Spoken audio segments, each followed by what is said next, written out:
Tonight, the $5 billion deal to buy WestJet. From Western upstart to a Bay Street takeover, what it means for the company and travelers. The shot heard round the world. For the win! It's incredibly rare. So what are the chances of making a shot like that? I'm Canadian. I played hockey. Bien tough. I'm a tough guy. Alex Trebek opens up about his battle with cancer and coming home. A candid conversation. This is The National.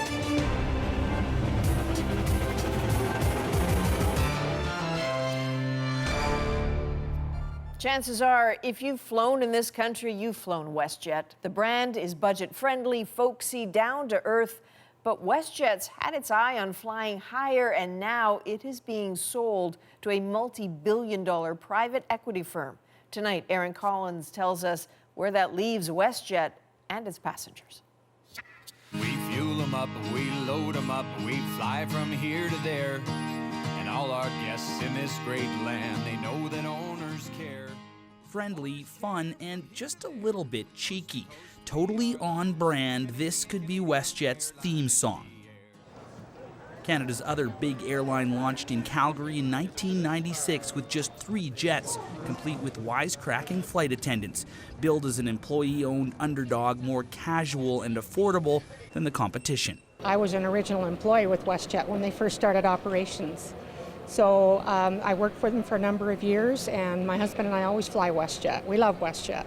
Well, since then, WestJet has taken off. Last year, 25 million guests flew with the airline, making it the 9th largest in North America. That growth made the company an attractive, if unexpected, target for a takeover. There was zero indication this was coming.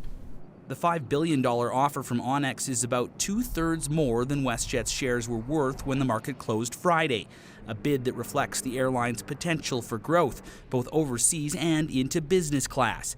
Right now, WestJet is introducing brand new aircraft, flying brand new international routes, moving to a full-class, business-class product on board what was always a low-cost carrier. But analysts say that from price point to rewards points, passengers won't likely notice much of a change.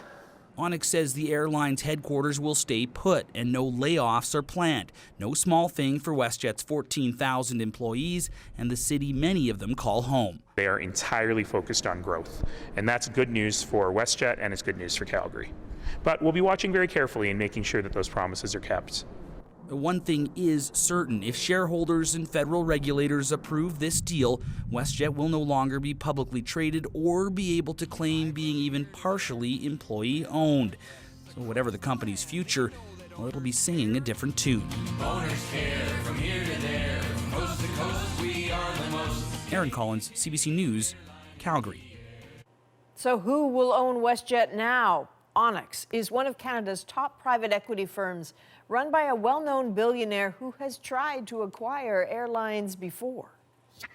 Just the latest acquisition for Onex. Another takeover victory for Jerry Schwartz. Everything about these deals is pure Jerry Schwartz. For decades, Jerry Schwartz has made news making bets. We try to buy companies that are very large and either are or can be built into leaders in their business. After which he sells them for a profit.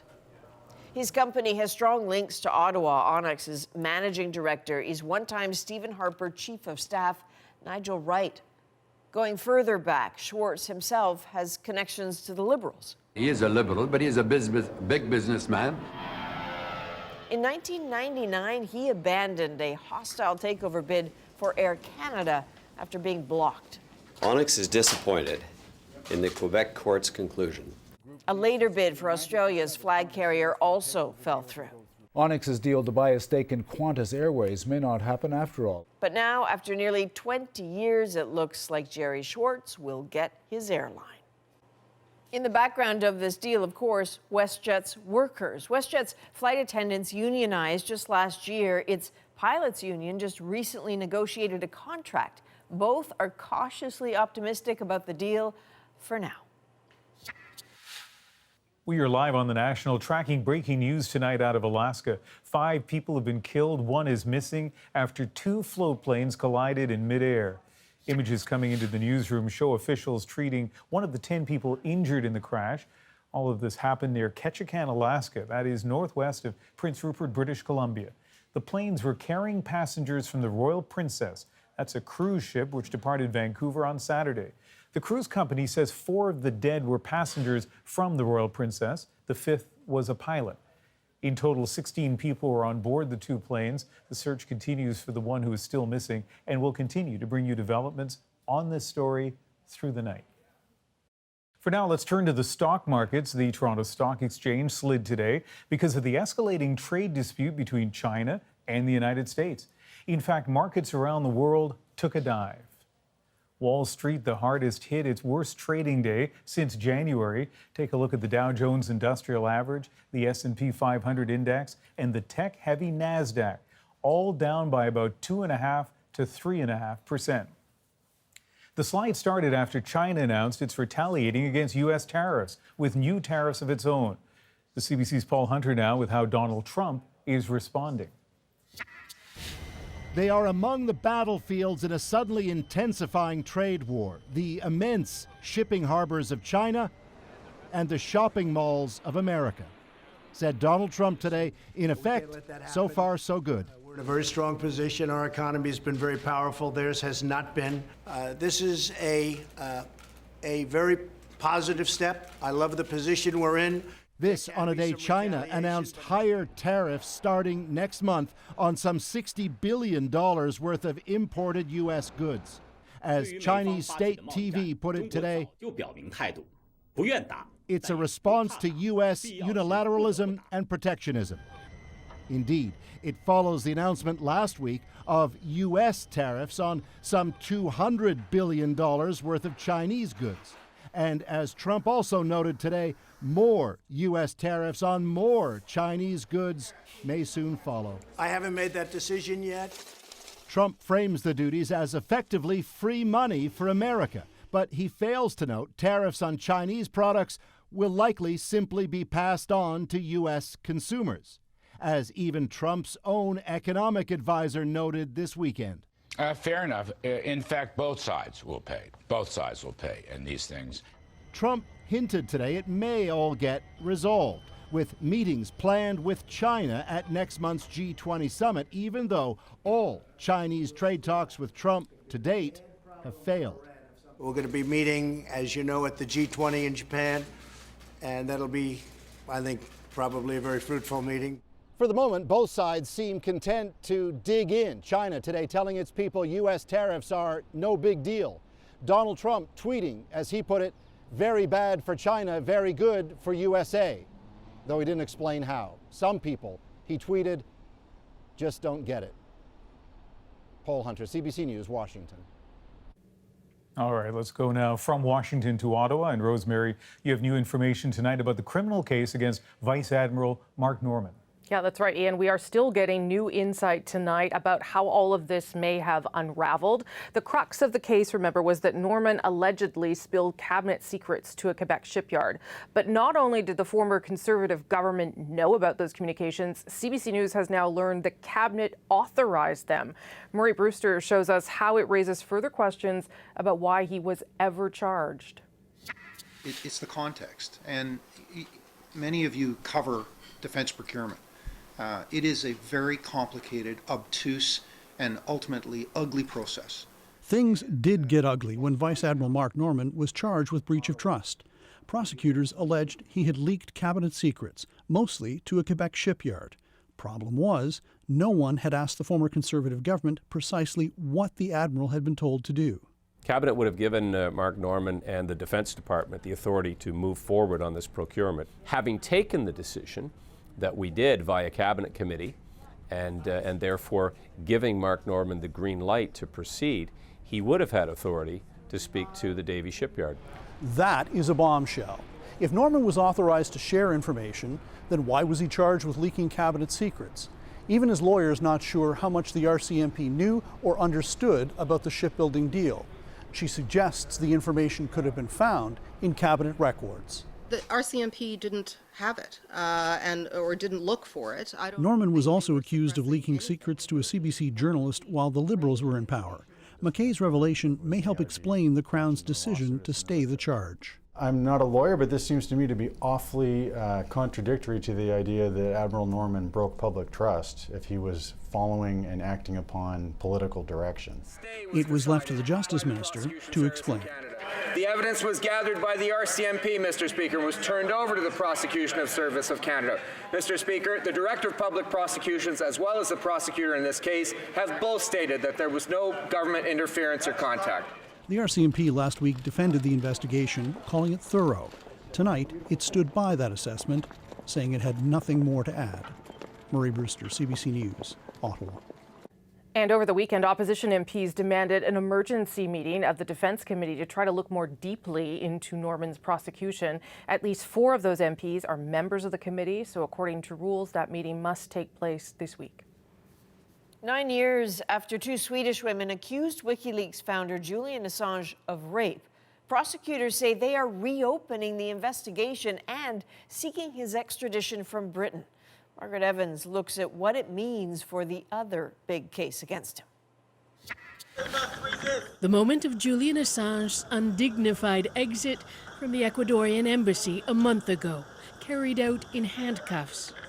Ecuador's decision to strip him of asylum after 7 years of life inside paved the way for his arrest for jumping bail here back in 2012, when the WikiLeaks founder was seeking to avoid extradition to Sweden on allegations of sexual assault.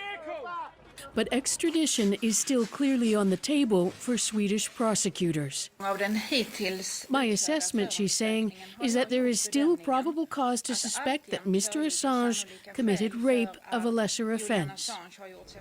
But the United States is also seeking Assange's extradition for his alleged role in the leaking of hundreds of thousands of secret U.S. diplomatic cables. It will be up to the British Home Secretary to decide which request takes precedence. He will look at the severity of the allegation in Sweden compared to what Assange is accused of in the US.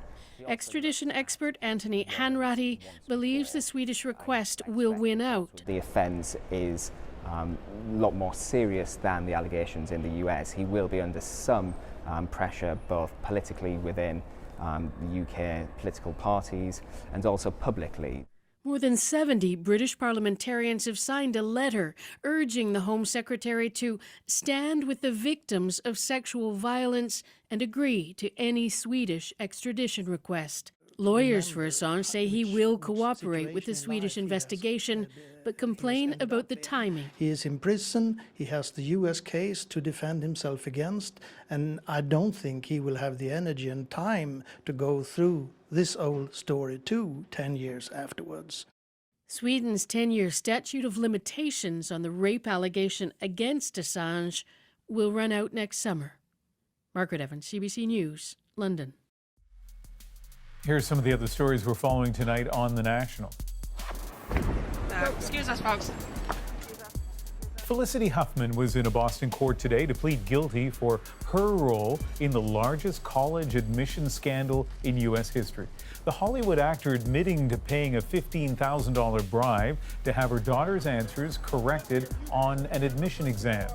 Prosecutors are recommending she serve 4 months in jail. Huffman is among 14 high-profile parents who've agreed to plead guilty in the case. Former U.S. President Jimmy Carter is recovering from surgery after he broke his hip this morning. The 94-year-old was on his way to go turkey hunting when he fell at his home in Georgia. Carter's surgeon said the procedure was successful and he is now recovering. Well, this is a much anticipated week for survivors of Indian day schools. A federal court in Winnipeg is holding hearings on a tentative settlement. Like their counterparts in residential schools, former day students suffered horrendous abuse. It's taken a decade to hammer out this compensation package, this one worth $1.4 billion. But as Cameron McIntosh tells us, not everyone is actually convinced it's the best result. We're coming up to where I went to school. There are painful memories for Ray Mason every time he drives by here. That's the foundation area. What's left of the Indian Day School in Peguas First Nation, where he says he was abused as a child. I look at it, but I don't pay attention. You get stronger. You get stronger, and it's something that you have to forgive and forget about. Unlike residential school students, day school students lived at home but faced abuse. Mason has helped lead the fight for a class action, now being settled in a Winnipeg court. Get it through as quick as possible so that the people can get their what they deserve before they pass on. Now, it wasn't just here at Peguis. Over the decades, there were more than 700 Indian day schools across the country and tens of thousands of students. $1.4 billion has been put aside for a settlement. If approved, payments will range from $10,000 to $200,000. It's a step in the right direction. Things need to be improved. Some plaintiffs are concerned the deal doesn't provide enough legal help in making applications. The deadline, 90 days to sign on, they say, feels rushed. So I'm kind of not too happy about it because this is an important issue for all of us. It also doesn't cover schools that were provincially funded. Those students want in. We need to explore more action, more planning and action to perhaps file another class action. Lawyers involved in reaching the tentative deal say it's the best they could do. It's an agreement of the possible, but this case has been a long time coming to find resolution. It brings back a lot of bad memories. Back at Peguis, Mason concedes this won't be an end for everybody, or a fix-all. And you have to deal with it, and I've dealt with it. He hopes it's a step towards healing. Cameron McIntosh, CBC News, Peguis First Nation. Still ahead on the National, the mounting evidence that nature is good for your health. And what are the odds we lay out the physics of that buzzer-beating shot at last night's Raptors game? I've watched it 5,000 times probably. And in an interview tonight, Alex Trebek opens up about his battle with pancreatic cancer. You've got a choice. You can be pessimistic or you can be optimistic. It's a lot better to be optimistic because you stand a better chance of helping to cure yourself. Even a tough prognosis can't ruffle the unruffable host of Jeopardy! But first. Tonight, people around the world are remembering one of the biggest and brightest stars of the 20th century. Doris Day has died at age 97. Que sera, sera, whatever will be, will be. Her signature song was introduced in this Hitchcock thriller. Doris Day could fill theaters as surely as she climbed the charts. Gonna take a sentimental journey. She scored this major hit at just 22 and then broke into movies after singing at a Hollywood party. A big hit in musicals, comedies, and dramas. World's favorite actress, Doris Day. Why redecorate? It's so functional for your purposes. Not anymore. That's why I want you to redecorate. She often played career women, liberated but chaste. Would you be so kind as to call the police? After her TV series ended in the 70s, her memoirs shattered that cultivated girl next door persona with details of failed marriages and a husband who left her broke. The image has been so boring. You know, the virgin and the goody two-shoes and all the nonsense, which is, it's not human. Her passion became animal rights. Designers at the studios, they had all the money to play with and they loved plunking those fur pieces on you. Now when I see it, I can't bear it. She outlived most of her contemporaries, but with dozens of films and hundreds of recordings, Doris Day will not be forgotten. I laughed at Mr. Franklin with his key and kite. The point of the song is I'm always wrong, but with you, baby, I'm oh so right.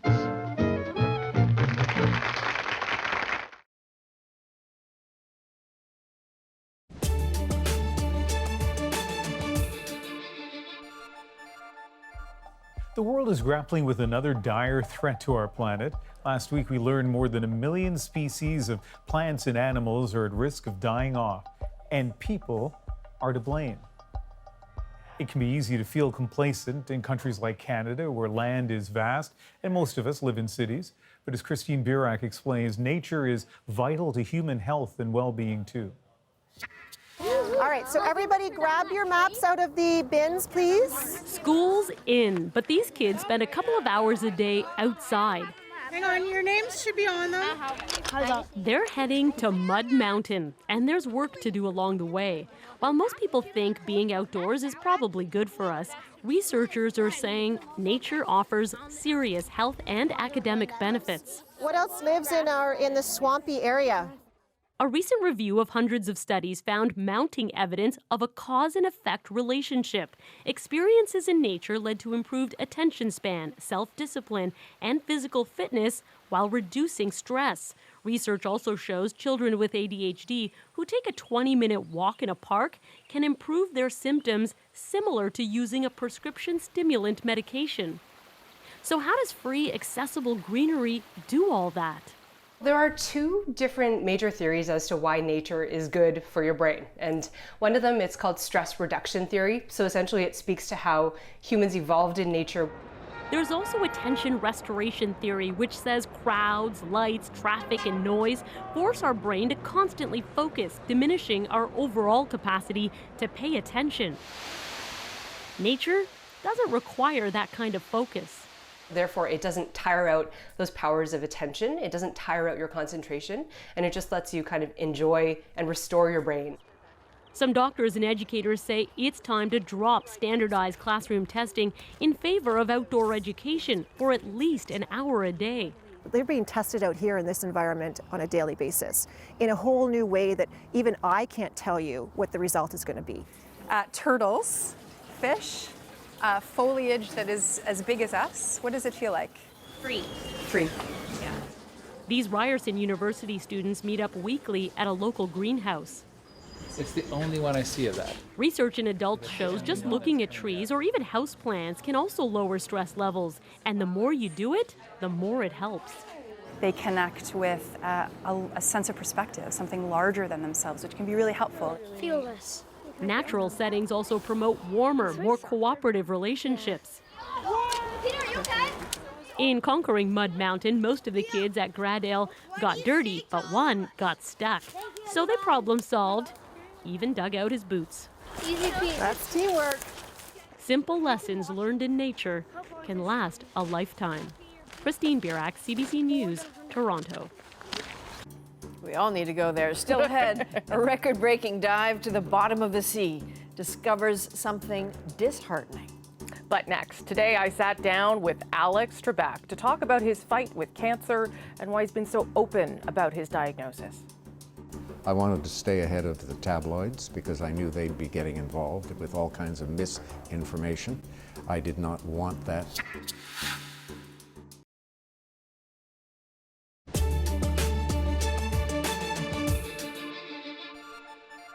I had what I hope will be my last chemotherapy treatment.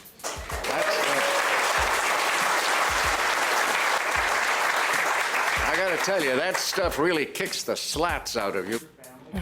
With humor and that news on his health, Jeopardy host Alex Trebek stopped by Ottawa today to meet up with that guy, the Prime Minister, and help unveil the new headquarters for the Royal Canadian Geographical Society. He is its honorary president and has been undergoing treatment for stage 4 pancreatic cancer. After he left the stage, Alex Trebek sat down with me to talk more about his health, his career, and this visit back home to Canada, a place where his decades-long career really got off to a humble start. And now, here is the host of Jeopardy, Alex Trebek. Thank you, ladies and gentlemen. 35 years and nearly 8,000 episodes, he's been the host of television's favorite quiz show. Thank you very much, ladies and gentlemen. But before he was the man with all the answers, Hello, my name is Trebek. the Sudbury, Ontario native got his start at the CBC in the 1960s, while he was still a philosophy student at the University of Ottawa, becoming a newsreader, sports anchor, hosting music shows, and of course, game shows right here on this network. The question is worth 10 points. I represented St. John in the Canadian House of Commons. Alex Trebek's trademark poise, brain power, and wit have made him into one of the most recognized and respected figures on TV. Back in March, he shared his cancer diagnosis with the world. This week, I was diagnosed with stage 4 pancreatic cancer. All the while comforting millions of fans with his humor and honesty. I plan to beat the low survival rates for this disease because under the terms of my contract, I have to host Jeopardy for 3 more years. Off camera, Trebek has been a champion of geographic literacy. Alex Trebek has instilled a love of learning in millions of people around the world. Even honored with an Order of Canada for that work. I met up with Alex Trebek at the new Centre for Geography and Exploration. Good to see you. Thank you. Does it feel at all like a homecoming when you come to this city? Always, because it is my favorite city in Canada. I have so many great memories of my time spent here as a boarding student at the University of Ottawa, then at the university itself, and beginning my career with the CBC for the first 2 years here in our nation's capital. So yes, it always feels good to come back home, and I've maintained the connection with the university. Yep. And in more recent times, I've developed a relationship with the Royal Canadian Geographical Society, so that works in favor of that feeling also. So yeah, that's why you're here today. So just maybe explain to people why that's so important to you. Well, I don't know. When I was growing up, geography was my favorite subject in school. I tell people that it's because I like to color the maps and I stayed inside the lines. Doesn't surprise me. But I've always believed that if you know geography, you have a better chance of understanding humanity because you know why different people settled in different areas. You know the development of those countries. You know why boundaries have been established over centuries. And all of that can only work to the benefit of humanity because if I understand where you're coming from, maybe I'll be nicer to you. I won't be quite so mean. You've talked about your health, and of course that's what most people are thinking about when they see you today. How you're feeling? Feeling tired. But that's okay. The last chemo was 3 days ago, and it didn't bother me the first day, but then it sort of, for some reason, after a few days, starts to gang up on you. But that's all right. I mean, it comes with the territory. You don't look tired. Well, I am. Why are you so, I don't know, stubborn maybe, or really committed to things like this? You've just had chemo. Why would you just say, oh, forget it, I'm not going to do this, or I'll take a night off from the show, or... Unless you're dead, if you made a commitment to an important group and an important association, and the RCGS is certainly that, and a lot of people are counting on you. A lot of people are coming here because they expected me to be here. Unless I'm dead, I'm coming, and I arranged to come.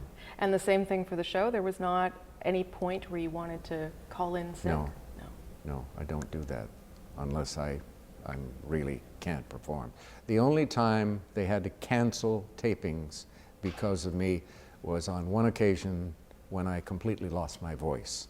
But aside from that, I've been there with kidney stones, I've been there right after my heart attacks, I've been there after dropping a giant jackhammer on my left foot and hobbling out. So Is that just the way you were raised? Well, I'm Canadian.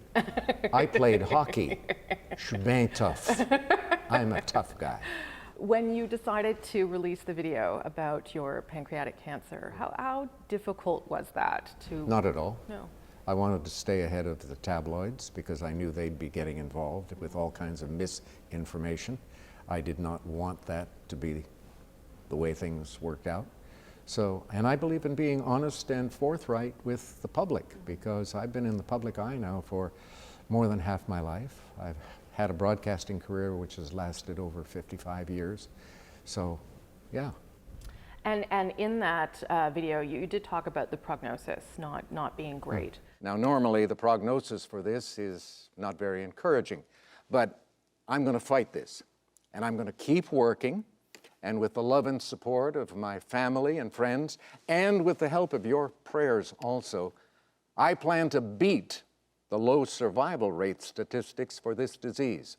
Was that message as much for you as for other people with pancreatic cancer or fighting those kinds of things? For both of us, I think, because we never know at the beginning, and I don't know now. I had my last chemo this past week, and I go in for a PET scan day after tomorrow. And then we'll have a better idea as to where things stand. And if we've managed to get rid of some of the tumors, that'll be great. And then I can go to immunotherapy because they have discovered that my cancer is a specific mutation that responds well to certain kinds of immunotherapy. So you've got a choice. You can be pessimistic, yes, or you can be optimistic. It's a lot better to be optimistic because you stand a better chance of helping to cure yourself. You have talked about those, some of the bleaker moments. One is depression and sadness. Is that the first time that you've experienced that kind of looking in the eye of something that you weren't sure you'd be able to? Well, not really, because last year, as I mentioned at the Emmy Awards show, I had brain surgery for 2 fairly large blood clots on my brain that were life-threatening, and they had compressed the brain down quite a bit, and that was frightening. That provided me with a certain amount of depression because I didn't know what it was. I thought I was having the beginnings of a stroke. My mother had just passed away a year and a half earlier from a stroke, so that was on my mind, and that scared the daylights out of me.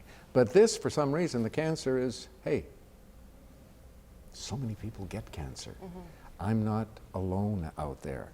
And I want them to feel that they're not alone, that they have somebody who can speak out in public on their behalf and raise their hopes, because that's so important. And I've gotten messages from people all across America, all across Canada, prayers, advice. I've had so many masses said on my behalf. Does it surprise you that there would be this kind of outreach? It did to a certain extent, Really? but there are a lot of really nice people out there, so it no longer surprises me. Has there been a message that has been particularly touching or resonated with you in a different way? Just to have a strong belief in a superior being and leave it in his or her hands. You've also talked about some of the pain associated with this and how you were taping during the pain. And I'm Canadian too, listen, but I'm a bit of a wuss, I guess, compared to you. I would just call it quits, and you went through that pain. Well, once you understand where the pain is coming from and what its limitations are, and as I indicated in one interview, those spasms usually last 10 to 15 minutes. But this was different. This was a stomach spasm, and my stomach just got very firm, and I said, oh gosh, that ball inside the stomach has cracked or whatever, and that's going to be a serious problem. But then it went away, so I said, oh, okay, let's do it. I was reading some of the articles that came out after your diagnosis and after your video, and there were so many people, so many famous people, and so many regular people who feel like you are this part of their, I mean, even the Prime Minister just said it, how he grew up watching it with his dad. Those of you who remember my father might know that he wasn't a big fan of his kids watching television. Indeed, we got about a half hour a week in general, except one exception was made, that when we got home from school, we were allowed to watch Jeopardy. How you were such a big part of their lives. Do you feel that? Well, yes, now I do, because keep in mind I've been doing this show for 35 years. I've been in your home every evening for 35 years, if you're a loyal fan. Yeah. And yes, and it has taken me by surprise the extent to which the show has been a factor in the lives of Canadians and Americans, and by extension, how I also have become a part of their lives. So it's all good. It's pretty cool. Yeah. What is happening with the show now? Because there's this... We're on hiatus. Yeah, but there's this guy who's doing great. The teachers' tournament is on. Jeopardy James will return this coming Monday. You have just set a one-day record again. 131. And we'll see what happens. Oh, interesting. And you think he's good because he's a gambler or because he's just very smart? I think he's good because he's smart. Yeah. He's bright as all get out. How do you think you would do if you were a contestant? I'm 78 years old. Yeah, but you can't tell. Yeah. Yes, you can. My wife can tell. I can tell. Yeah. You'd still do okay, though. Against my peers. Yes. Do you still love it after all these years? Absolutely. Yeah. It's the best kind of job for somebody like me. I've been very lucky in my career, throughout my career. Gone from one show to another show. Even shows that didn't succeed helped me, and they all prepared me for the show that many people feel I was destined to host. And if that's the case, hey, good. Well, it's a thrill to meet you. And Thank you. I wish you good health. Okay, appreciate it. Thank you very much. All right. That was also fascinating. Up next, we can't stop looking at that shot. Raptors star Kawhi Leonard may have made it look easy, but we know it wasn't. There's just too many factors, even for the most powerful supercomputer, world's smartest scientists, to be able to, in practice, calculate precisely where that ball would have landed, whether it would have gone in or not. And this week, we are continuing our series looking at gun violence in Canada. In an upcoming report, Terrence McKenna talks to a former gang member who is now working to keep young people away from the path he found himself on. What are your memories like here? Marcel took us on a tour of his old neighborhood. I grew up here at 55. And even showed us his favorite hiding places for what he called community guns. They were guns that weren't personally owned by anyone, but owned by everyone. And key people knew where they were. So here's one of the spaces we used to keep them. So where would you hide them? This is one of the spots. As you can see, there's a bunch of light fixtures here. Well, we'd boost each other up and plop them on top of the light fixtures. And that was one of the quick ways we would access them. Then they put cameras in here, and that sort of changed, you know, where we would stash them. So you'd have to find a new hiding spot. Oh yeah, we had them all throughout the neighborhood. Did you get shot? I have been shot. I still have a bullet in my left leg. That was a pretty horrible day. I guess that would be the day that I would consider the awakening, where I'm not invincible, and that no matter what my reputation was, I was vulnerable, and so were the people around me.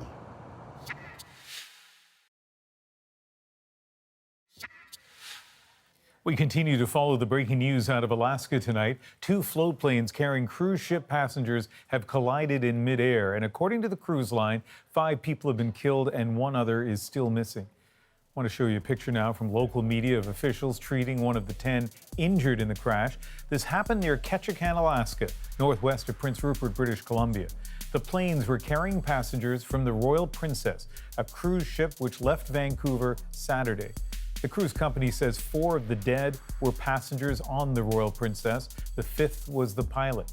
In total, 16 people were on board the 2 planes. The search continues for the 1 who is still missing. A state of emergency has been lifted after a very early start to British Columbia's wildfire season. Firefighters in central BC have made significant progress in containing a wildfire burning west of Prince George. It started Saturday and quickly grew to more than 200 hectares. An evacuation order was issued but has been downgraded. Nearly half of the province remains under a high or extreme fire danger rating. And Toronto Public Health is investigating 2 confirmed cases of measles. Authorities say both are travel-related and may have exposed members of the public to the virus. All of this adding to the growing number of cases across this country. 45 have been reported so far in 2019, a number that's already higher than last year's total. This moment, this seemingly impossible shot, it's why Raptors fans have a bit more swagger today, the reason for all their giddy pride. But how did Kawhi Leonard possibly pull it off? Well, you can bet the Milwaukee Bucks want to know. They will face the Raptors next after that last-second tie-breaking basket kept Toronto's playoff dreams alive. But seriously, what are the chances? Ali Chiasson went searching for answers. It's not an easy shot to make even without the weight of a nation watching with bated breath, without the series finals at stake, without a 7-foot-tall opponent in the way. What Kawhi Leonard did with that shot is awe-inspiring, certainly inspired these 8th graders. It's really hard to make that shot. It's like you have to aim for the right before the net because you have all the momentum while you're running. And the final bounce right at the end was just at the right angle. As a basketball fan, Damian Pope was freaking out with the rest of us watching the game. It was just, a fairy tale ending. You couldn't script it better. But as a theoretical physicist, could you calculate it? Well, theoretically you can, but in practice you can't. There's just so many factors that are impossible to know and control, such as what the temperature was in the arena at the time, how sweaty Kawhi's hands were, how the ball would slide off, the exact speed, exact trajectory of it. One of the interesting things as a scientist, it was actually getting lower in height each time. And what that told me is that the rim and the net were actually absorbing some energy. And that's a good thing. You could actually see them kind of shudder and move it a little bit. And so that means the ball has less energy, it has kind of less speed. So it helps just to keep that ball in the rim and to actually maximize the chances of it going in. It's incredibly, incredibly rare, 1 in a billion shot. Adding to the pressure, the fact that 18 years ago, against the same team, another superstar tried and failed to make as crucial a shot. No good, and the Sixers hold on. For these kids, Vince Carter is history. Kawhi is our shot. Learning from Kawhi shooting that ball, we can learn that like the backspin that he put in his shot, which is like really good, because like in order to get that bounce, those 4 bounces, you must have like really good backspin. Legends in the making. Ali Chiasson, CBC News, Toronto. Look, no matter how it happened, that it happened was celebrated around the world as fans tuned into international broadcasts and watched the moment play out. Leonard boşluk arıyor. Leonard attı. Kawhi Leonard basket! Hacia adentro Kawhi. Va a buscar su tiro. Se levanta Kawhi. ¡Sí! Hizo. Leonard!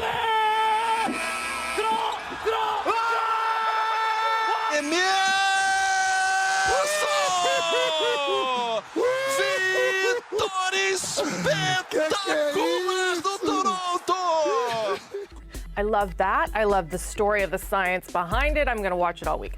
Up next, just 4 years old and ready to rock. Tonight's moment has got the beat.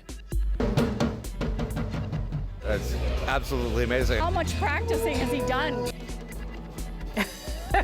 Okay, that looks like fun too, but first. In case you missed it, humans have reached a new low in more ways than one.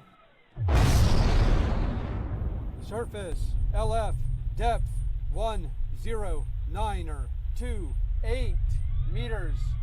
A retired naval officer from Texas just made the deepest dive ever by a human inside a submarine. At the bottom? Yep. He descended nearly 11 kilometers into the Pacific Ocean's Mariana Trench, 52 meters further down than anyone else has gone. The expedition was filmed for Discovery Channel, and he did make some discoveries. One of the first things I saw was something called a holothurian, a sea pig. I saw some amphipods, which are like shrimp-like creatures. But also something that very clearly didn't belong. Trash in such a pristine place. I don't know if they were plastic or metal, but they definitely had sharp edges, and one of them had what looked like a letter on it, printed. That, he says, is disappointing, and he hopes his discovery will be a reminder that this is an ocean, not a dumpster.